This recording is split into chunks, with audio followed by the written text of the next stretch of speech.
Lūk viņš, Jurijs Gagarins, pirmais kosmonauts, С праздником вас, сограждане! cilvēks, ko pieminējis gadsimti.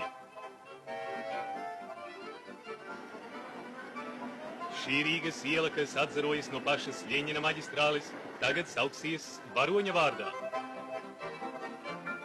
Jaunās skvēra liepas viesmīlīgi sagaidīs VF kultūras pils apmeklētājus.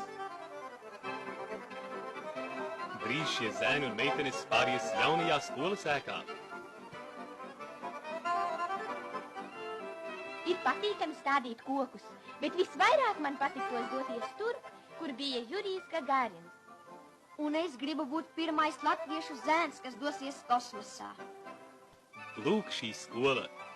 Pirmā patstāvīgā būve darba vadītāja Upīša dzīvē. Elpa aizraujas, kad iedomājos, ko visu veiks tā